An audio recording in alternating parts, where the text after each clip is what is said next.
heart of where innovation, money, and power collide in Silicon Valley and beyond. This is Bloomberg Technology with Caroline Hyde and Ed Ludlow.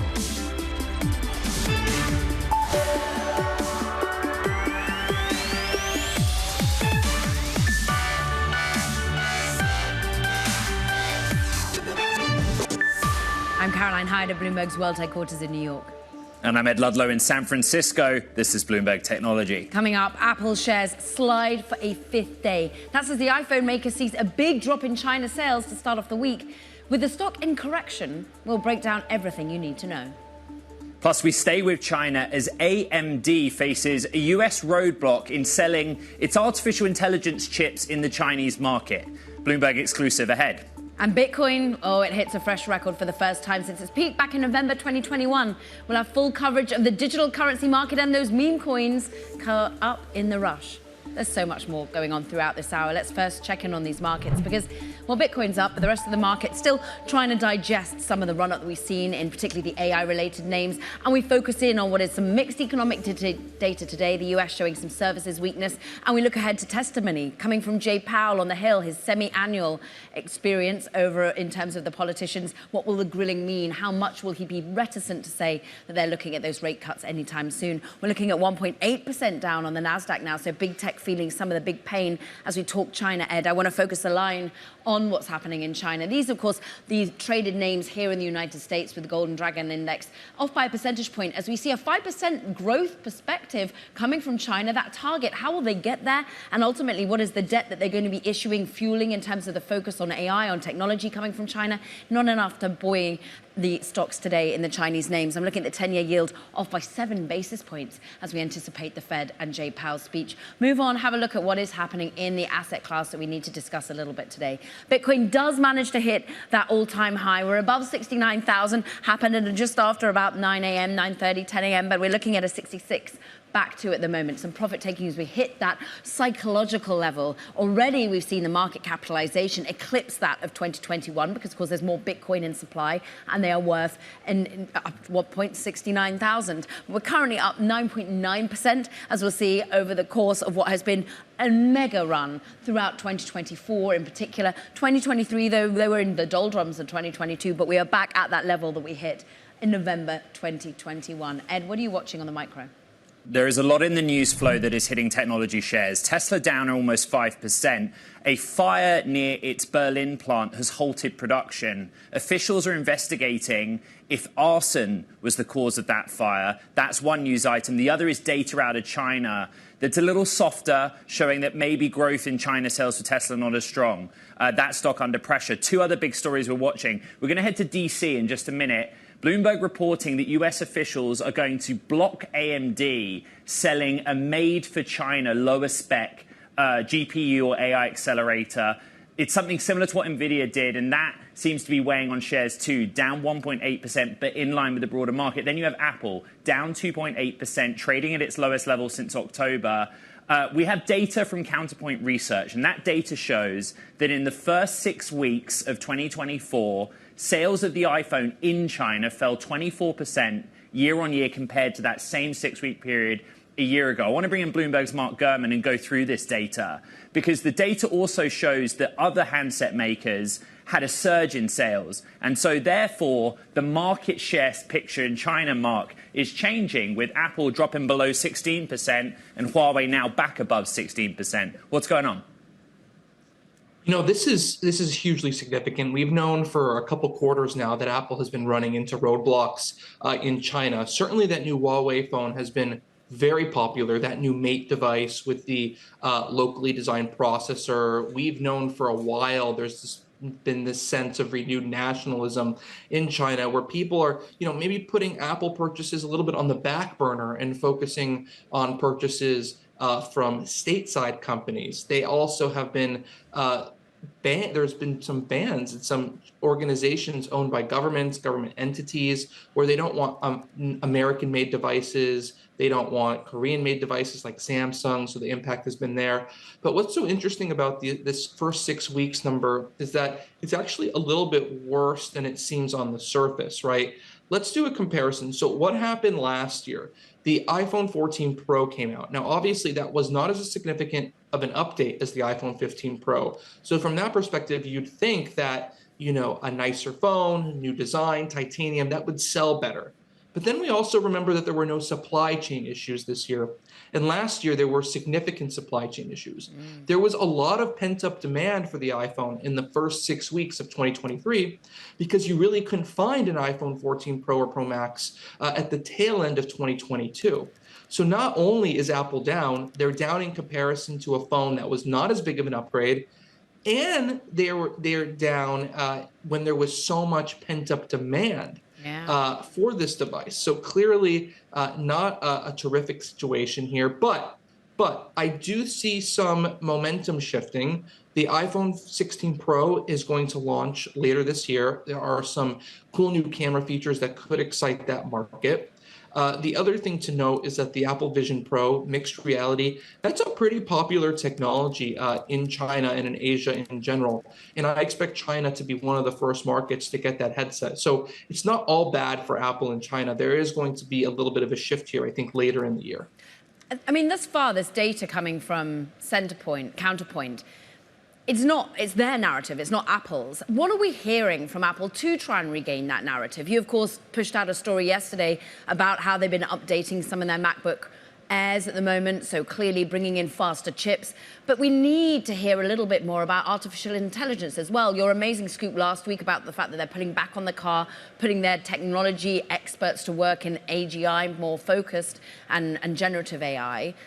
Does that mean that we could start to see a refresh and exuberance around purchasing? Yeah, I mean, the big question is if a lot of these new AI features are going to be available globally, right? It could be sensible that Apple first rolls them out in English-speaking countries, right? And then they have a long roadmap ahead to expand the artificial intelligence features to China and some of the international regions. I'm not sure that AI is going to give a significant boost to their product sales. I think AI would be better served in terms of new revenue for future products. What kind of new devices can you enable thanks to AI, right? Things like more advanced headsets, augmented reality glasses, AirPods with cameras, tabletop robotics devices, and before it was canceled, the car, of course. So certainly that's something to watch. Apple's not saying much. When they last spoke, they seemed pretty, excited about what's going on in China. They were referencing Counterpoint's previous report that indicated the iPhone is doing extremely well. And everyone who talked negatively about Apple in China was completely wrong. So this is a complete narrative shift. Now, again, the first thing you said, I think, was really important. This is Counterpoint's narrative. This is Counterpoint's numbers. Now, sometimes these numbers are correct. Sometimes they're completely incorrect. I would say on average, they give a fair idea of what's going on. So it's possible the real situation is not as bad as Counterpoint is indicating today, but certainly there is some indicator from them, at least, that things are not as great as one would hope if you are an Apple shareholder. Certainly, it's taken a big hit to market capitalization over the course of this year. Mark Gurman, as always, so fantastic to run through all Apple with you. Meanwhile, let's just stay with China as a narrative right now, because US officials have actually told chipmaker AMD its artificial intelligence chip designed for the Chinese market is too powerful. They can't sell it without a license from the Commerce Department. For more on that particular scoop, it's Bloomberg's Mackenzie Hawkins. And, well, what's interesting is AMD hadn't really been discussing what they were making for China, but you got the inside track. That's right. So we've actually seen this story play out before with AMD's main American rival, NVIDIA, which publicly said we are trying to design an AI processor for the Chinese market to align with U.S. export controls after those initial curbs were put in place in October 2022. And then the U.S. moved to tighten those restrictions about a year later, October 23.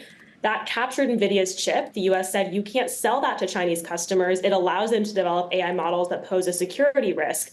And since then, we've seen NVIDIA release new processors for China that they say align with even the stricter restrictions, and also AMD trying to get into this market as well. AMD debuted a new suite of AI chips in December called the MI300 series, and this China-specific chip is a less powerful version of that broader lineup of products. Right. The important thing here is there are two potential lines of rules that AMD has to follow. There is a technological restriction, a sort of blanket rule that says you cannot offer anything in China of this spec. And then there's the end user specific rule, which says you cannot sell to this company. Do we know which one AMD is caught by? It's not yet clear which Chinese customer was trying to buy AMD's chip. So basically, the process that they went through is there's a set of chips that are just deemed too powerful. No matter what, if you have chips at those specs, you need to apply for a US government license. Then there's a lower tier of chips for which you have to notify the US government of your intent to sell those chips to a Chinese customer, and they let you know whether you need a license. So that's what happened to AMD. They designed a chip that fell below the highest threshold, the most strict cutoff. But the US said, actually, you're not allowed to get an exemption from the overall licensing regime, and you are going to have to go through this onerous process. And now it remains to be seen whether AMD is actually trying to do that or whether they'll pivot away from this strategy. And AMD down 1.8%, but the entire stocks is, and other chip names too. Bloomberg's Mackenzie Hawkins, terrific reporting. Thank you. Meanwhile, China's pledged to harness the entire nation's resources to speed homegrown scientific breakthroughs, reaffirming its priority to become self-reliant in spheres from AI to chip making to wrest technological supremacy from the US. At day one of the National People's Congress, Premier Li Qiang laid out the nation's priorities, which are still technological innovation and upgrading its industries, including new energy vehicles. Caroline. Well, let's go over to what's happening in the world of politics right now, because it affects the world of technology. On this Super Tuesday, we're going to be discussing the impact of AI misinformation and what local election officers can be doing to prepare for that. That conversation coming up next. Meanwhile, check out what's happening with Meta shares. We're off by 1.8%. Yes, the rest of technology is off in sympathy today, but more broadly, we're looking at reports showing Meta services are having issues. Now, Down Detector reporting plenty of problems, whether it be across Facebook, Instagram, and Messenger at the moment. Ironically, on X, the rival platform, is where we heard from Meta Communications Director Andy Stone saying they're aware of people having issues accessing its services, and they're working on a fix. This is Bloomberg Technology.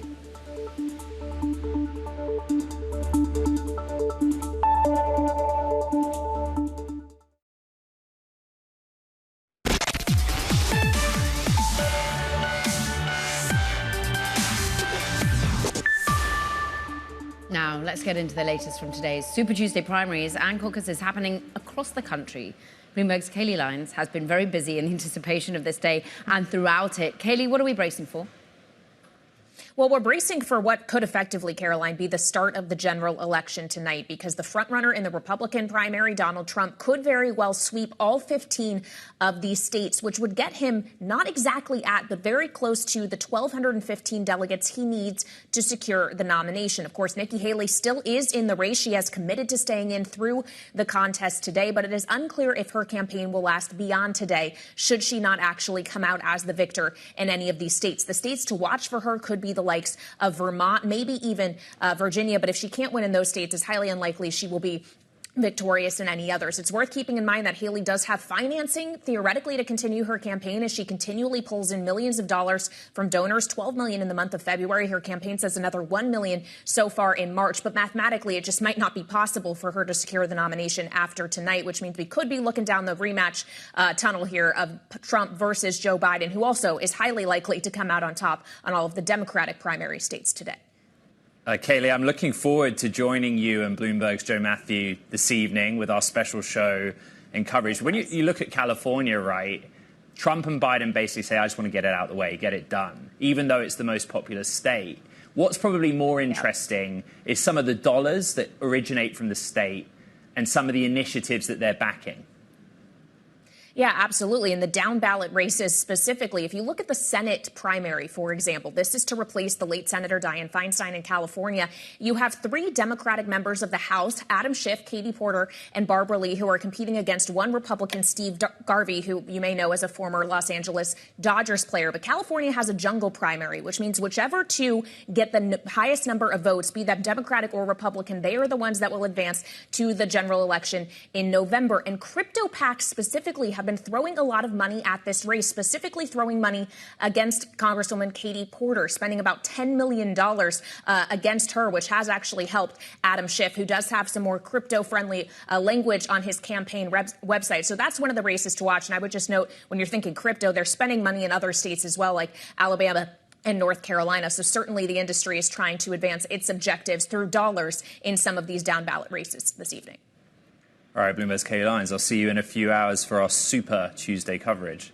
Thank you very much. Let's keep the conversation going. There's something to discuss around the intersection of artificial intelligence and misinformation in this election cycle. Here's what some of our recent guests on Bloomberg TV have had to say about that.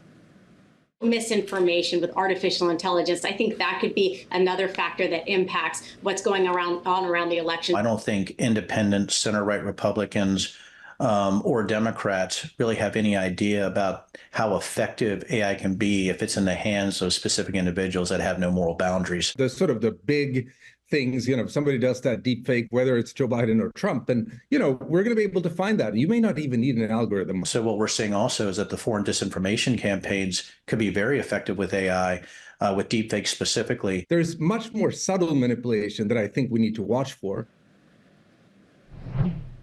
Let's bring in Marci Andino for her take. She's the Senior Director of the Election Infrastructure Information Sharing and Analysis Center, which supports state, local, and territorial election offices. You heard the diverse range of opinion. It is Super Tuesday. Social media is down. What do you think will happen tonight in the context of AI and misinformation? Thank you so much for that question, and it's a pleasure to be here with you this morning. AI is certainly a new topic that we're talking about. We're talking and tracking 5 cybersecurity threats as we move into the general election, and AI is the new kid on the block, if you will. We're not seeing a lot of AI activity right now, but it certainly has the potential to increase misinformation campaigns. It will amplify or magnify the risk that already exists out there. What your role does at the moment is you're offering tools, no-cost tools, it might be said, training to those who are out there in the field trying to ensure that this isn't spreading and that their elections have been run fairly. But also, you're providing sort of effective remediation if ever there are incidents. Talk us through what your go-to is in a response to any sort of sudden sweeping of a misinformation outbreak that might or might not occur as people head to polls. Well, we've been talking with election officials over the last year about the possibility of seeing generative AI used to disrupt elections. And we're reminding election officials that they need to collaborate with us and share information so we can pass that information on to other election officials so they might know what's coming in their states. We also remind them probably the most powerful thing they can do is to educate voters, citizens, candidates, and even their local media. So when people see something that they think might not be exactly right, they know where to go to get accurate information, and that is with the state or local election officials. So it's very important that they establish themselves as the trusted source of information. And that even goes for training their staff. Staff in election offices, they work long hours, they get very tired, so they're more apt to click on something, and they bring in a lot of seasonal workers. So those seasonal workers may or may not have had any training, so it's important to make sure they're trained and ready to go as well. And of course, using good cyber hygiene, passwords, strong passwords, turning on multi-factor authentication on every application they can, and then using our no-cost tools to protect their network, their critical networks. Marci, I think cyber hygiene's a new one for us on this show.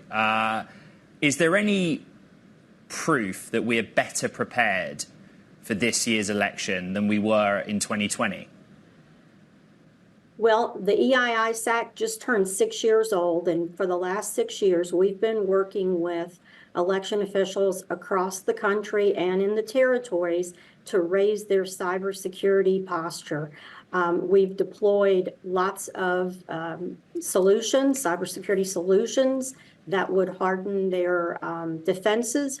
And we've also provided a lot of training, and we're talking to election officials in terms they understand. We're former election officials in many cases. So we're breaking down those barriers and making sure that they understand that cybersecurity is everybody's responsibility and that they need to take action. So I believe, yes, we are better prepared, but cybersecurity is a long-term game. It is not a one and done. It's constantly changing. And as you started the conversation with generative AI, that's the new thing that we are trying to build defenses around and prepare elections to deal with, election officials to deal with, especially as we move into the general election. Marci, great to have some time with you ahead of this Super Tuesday. Marci Andino, Senior Director for the Election Infrastructure Information Sharing and Analysis Center. Great expertise coming there. Meanwhile, coming up for the first time in more than 9 months, Elon Musk is no longer the world's richest person. Bezos, he's back. We'll have more for you. This is Bloomberg Technology.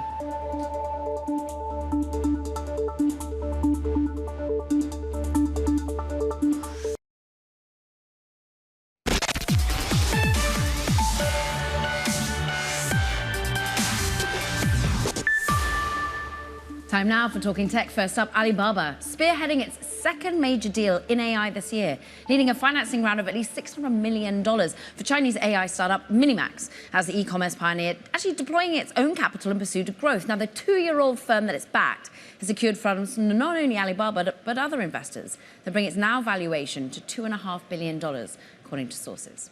Meanwhile, 4 ex-Twitter executives, including former CEO Parag Agrawal, they've sued Elon Musk for allegedly stiffing them on more than $128 million in severance payments after they were ousted from the company. The former top officials said Musk showed, quote, special ire towards them after he took over the company in 2022, publicly vowing to withhold their severance to recoup $200 million from the $44 billion deal. That's all according to the lawsuit. Let's talk about Elon Musk a little bit more, because he's been dethroned by Jeff Bezos as the world's richest person. The Tesla founder lost his position at the top of the Bloomberg billionaire index to the Amazon founder after shares in Tesla, of course, been under pressure to start this week. This marks Bezos' first return to the top of the index since 2021. First time Musk hasn't topped the ranking in more than 9 months, Ed. And this is, of course, as we see significant issues with Tesla and over in China, right, for example. Musk has lost $31.3 billion of wealth so far this year. Bezos gained $23.4 billion. They're separated by $3 billion. What's a few billion among friends? Are they friends? Feels doubtful. They're not, no. Meanwhile, coming up, they're added in space, added on the billionaires index as well. Meanwhile, let's just return to the state of cybersecurity. Cato Networks is with our CEO, Shlomo Kramer. This is Bloomberg.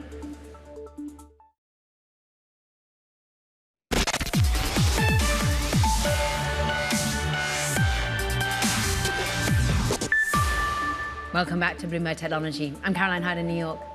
And I'm Ed Ludlow in San Francisco. Let's get back to Bitcoin. We are now lower in the session, below 66,000 US dollars. Earlier, about an hour ago, Bitcoin touched its first record high since November of 2021, just above 69,000 US dollars. You see that all the time in different asset classes, like, right, Caro? You hit a record, there's enthusiasm, there's sentiment, and then it very quickly falls away. But you can see over a 5-day basis the kind of near-term momentum we've seen in Bitcoin, and its market cap also now globally nearer that 1.5 trillion mark. There's a lot happening in equity markets. You were right to point out earlier that it's Jay Powell week. We'll hear from him on the Hill later in the program. It is tech that is the drag on major indices. NASDAQ 100 down 1.6%. Apple is off session lows, but down 2.7%. Again, that third-party counterpoint research data showing weakness in China. Continuing to update you on Meta, we're getting reports from Down Detector that Instagram, Threads, and Facebook are all down. The company's responded through a spokesperson, ironically on X, the platform formerly known as Twitter,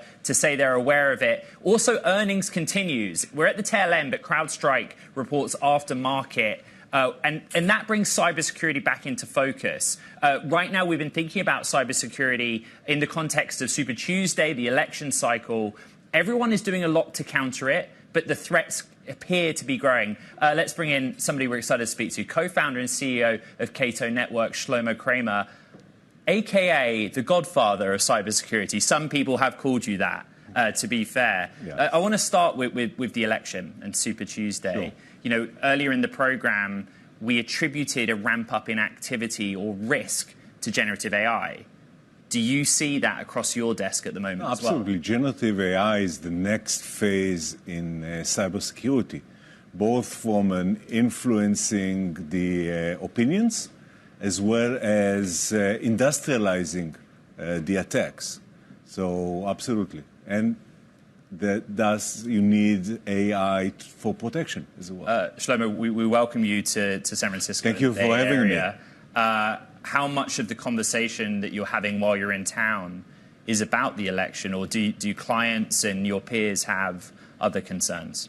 Well, it's mostly around cybersecurity in general, and the election is one big transaction that needs to be protected. But I would say that if you look at the new economy, the number one risk to it is cybersecurity. And yet, post this earnings season of companies that you wrote the first check into, Palo Alto Networks or other cybersecurity names, they're down because people aren't spending at quite the pace that the market had anticipated in their cyber defenses. Do you worry about that? Yeah. Actually, we are here, and Cato, my company, is here to solve that because the security industry for 30 years have focused on the what and created a huge number of point products that essentially are not consumable by most enterprises. So the cybersecurity market is broken, and the need to fix it is by finding new ways to consume it. And the platform that Cato provides is the new how that will fix it. Let's talk about that. Secure Access Service Edge, SACE, as one might say it for short, seems to be the new way in which you think you should be delivering cybersecurity across a platform workload, unlike, you say, now one of your biggest competitors, which is Palo Alto Networks. Right. How much is that resonating? How much are you seeing enterprises adopt? Or indeed, is it governments? Who are your end consumers for this at the moment? So I would say that the pain of point solutions is everywhere, but at least at the mid to large enterprises, the gap between resources and challenges is the most severe. So the need for SASE and platforms such as Cato provides is the most acute, and we see the most traction in this type of organizations today. But eventually, the concept of platforms and consumption through platforms is going to replace the entire cybersecurity market. Let's talk about the market and its players. We have a little David and Goliath story on our hands. You wrote the first seed check for Palo Alto Networks. Now you have Cato. It's a smaller player. But if we extrapolate out, you're basically saying, I don't think the legacy big guys have done very well. I'm going to try again to do something a bit different. You are absolutely right. And there was also a first-generation Checkpoint where I was the co-founder. And Palo Alto came and simplified through convergence and through a platform a market that was software-based by using an appliance. But guess what? Digital transformation came and created a very fluid way of doing businesses, work from anywhere, applications are anywhere. So there was a need for a new type of platform, and that's essentially what Cato provides. And all the appliance vendors or the second generation vendors are trying to adjust and adapt, but they bring with them so much baggage that it is very difficult for them. We've talked about where technologically the threats are coming from, what the concerns of your industry are. But geographically, where are the threats coming from? You know, we're kind of zeroed in on a domestic situation, but as we learned, foreign entities, China, Russia, are active in this space. Right, absolutely. And we are talking about times of peace when you're seeing this massive international cross-border attack happens. and organizations, especially the mid-enterprise, are suffering. And imagine what will happen at times of war. You don't need to imagine much. Go to Ukraine in 2017 with no Petya, and you would see that 80% of the economy was down because of this type of attack. So really fixing this mass market problem of cybersecurity is critical as a defense against these times of wars. And it's notable, of course, our hearts go out to the fact that, of course, you're traveling to us from Israel at the moment, and I know that always something that affects your businesses and those, of course, across the border as well. I'm interested, Shlomo, in your business in particular, at a time when the market was having real difficulties. We were thinking in the doldrums of 2023, VC had been pulled back, and you were still able to raise funds. And you were still putting in, what, $238 million was what you raised back in September of 2023. Lightspeed Ventures there once again. You've talked a lot about wanting to go public. At the moment, are you thinking about that will be a 2024 endeavor? How are you assessing the American markets, also as well as the American cybersecurity markets that you sell into? Well, Cato is a leader in this next generation SASE market, and being a public company is a milestone, which we will get to when both company and markets are ready. But absolutely, this is an opportunity to build a large public company that will lead this category. Shlomo Kramer, we really appreciate you coming in to visit us, or when you're over on the West Coast as well. Cato Networks will keep up to speed with the growth of the business. Meanwhile, coming up, we're going to be discussing how organizations can ensure an ethical use of artificial intelligence within their workforce in particular. We'll have the latest from the Deloitte survey on AI ethics. That's next. Ed, what were you watching? I'm looking at shares of Alphabet, parent of Google.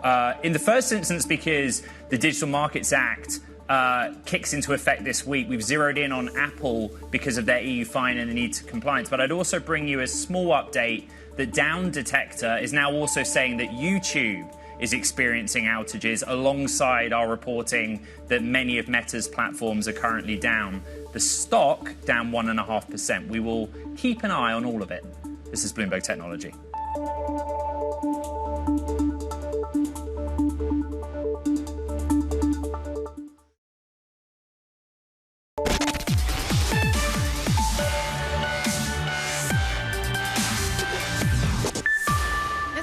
To artificial intelligence and its impact on the future, because San Francisco-based venture fund SV Angels, well, it's just written an open letter making a pledge to help build, quote, AI that improves lives and unlocks a better future for humanity. It's yet another open letter that we've seen, and this time this one was signed by OpenAI, Google, Meta, Microsoft, and many others. And look, maybe it is one way, some would argue, to think about how to implement AI ethics. Ed, we're going to get into the more specific ways in which you can actually bring that to bear in a business. They're not alone in that. Deloitte released a new study today about just that, how organizations can prepare their workforce for an ethical and responsible use of AI. Joining us now for more is Deloitte Technology's Trust Ethics Practice Leader. He's also the author of Zero Latency Leadership, a book that takes a look at the leadership of the age of AI. Bina Amanaf joins me on set in San Francisco. Clearly, there is a concern about how a even technologically savvy, for want of a better expression, workforce uses AI from an ethical perspective. I know Deloitte, I know how Deloitte works. There must be a reason that you felt compelled to publish that study. Yeah, absolutely. Look, I'm a technologist by training, and we've seen the rapid evolution of technology. But technology comes with its side effects. There are risks that come alongside it, and there's not as much focus put on the ethical risks or the trustworthy risks that come with technology. So we thought it was important to highlight it, raise the awareness, and really get companies to address the ethical risks so that we can truly get the full potential of AI. Bina, I'd say that the media, the discourse, the latest news has been doing a lot of the heavy lifting for you. We were just talking about the latest open letter. There has been a lot of hand-wringing about ethics, implementation of AI. We've also seen, of course, concerns about the latest image generation and whether or not, by trying to correct for one element of bias, they're overcorrecting in another direction and not getting historically accurate images out. Veena, I'm interested as to ultimately what CEOs are asking you that they can do to implement right here, right now. Do they slam on the brakes of using the latest ChatGPT or generative AI tool? Absolutely not. Look, there are relatively low-risk ways to use the technology, and it's important to identify the right use case, right? I think this is a very, very powerful technology. We see a variety of uses of it across different products, different functions. It's about finding that right opportunity where you can get the maximum value while minimizing the risk. And what CEOs are looking at is how do you implement the right ethical policies and guidelines to get that maximum benefit while minimizing the risk. We're just showing a chart. Sorry, Ed. Oh, I apologise, Caroline. I couldn't believe what I just saw in that chart. Director Alice, if we can, let's bring it back. 84% of respondents said they're currently using AI. What for? I mean, think about all of the businesses that Deloitte works with, big and small. What do you mean 84% of them are using AI? It's, you know, and I don't think it's generative AI specifically, which is the current flavor since the last 18 months. It's AI for predictive analytics, for maintaining your jet engine, for, you know, from a finance perspective, from auto-approving expense reports, right? There are a lot of boring AI use cases that companies are focusing on and have been focusing on. Look, I myself have been applying AI for over 12, 13 years. Right? So generative AI is a current flavor, but when you see that number, it's really talking about how companies have been using AI for a much longer time. And now companies try and get in place the guardrails. Do you think we need more government-enforced guardrails, found in an executive order, for example? Yeah, and I think, you know, look, Caroline, there's absolutely a need for AI regulation and policies and best practices. You know, if you take a step back and look at it, AI as a technology is still maturing, right? And there's a parallel stream, which is these ethical risks or nuances that come with using this technology. Call it the side effects. It's the impact to the workforce. It's the impact to the organization itself, right? And then the third stream is AI regulations and policies. And each one of these move at a different pace, but it needs to happen, and we've seen it across different industries happening over time. I think there is an acceptance that a lot of the focus is automation, right? Removing the role of a person that might have been mundane. What kind of people do firms need to hire if they're going to think about AI? You know, our survey shows, and this was specifically focused on AI ethics and trust, our survey shows that companies are actually hiring more AI ethics researchers, compliance specialists, tech policy analysts. Over 50% of organizations are going for that ground level roles, and about 38% are going for chief trust officers or chief AI ethics officers. So there's really that need to focus on AI ethics research and bring it to an organizational and use case level. We thank you for bringing your expertise on it today. Deloitte Technology Trust's ethics practice leader, Veena Amanath. Thank you. Meanwhile, coming up, we'll get back to it. Bitcoin's rally.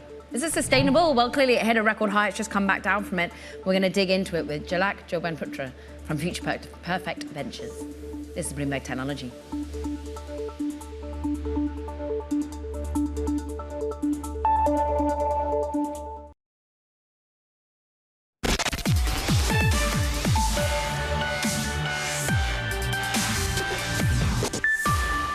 Let's get back to Bitcoin. It hit a new record high, and of course, its actual record market capitalization had already been hit because there's more Bitcoin in circulation since November 2021. And so now we hit above the $69,000 mark and almost coming up to a 1.25, let's call it almost $1.5 trillion market capitalization. Let's get to more broadly how this affects the rest of the ecosystem and investing in it. Jalak Jobanputra is with us, founder and managing partner of Future Perfect Ventures. And you were in crypto before crypto was cool, as some people have been able to say, Jalak. And I'm interested, therefore, on whether with Bitcoin ramping up higher, people worrying about leverage coming to the system once again, are we just bracing ourselves for consolidation, or are we on our march higher for sustainable reasons?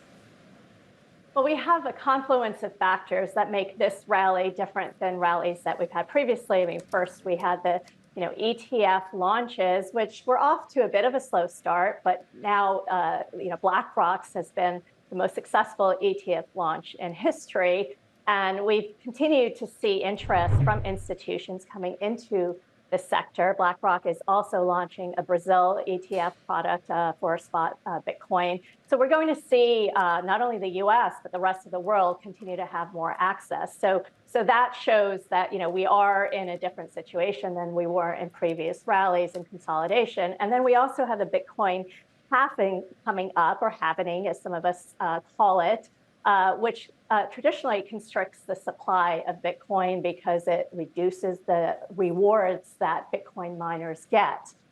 So these two factors, along with more, I'd say, favorable regulatory movements around the world, point to us, continuing to go higher. That doesn't mean we won't have pullbacks along the way, but the macro environment is certainly supporting higher highs. The exuberance around the OG of Bitcoin has spilled into other areas. We've seen other protocols do well. Of course, Ether's on the up, Solana. But then, like 2021, the meme coins come back.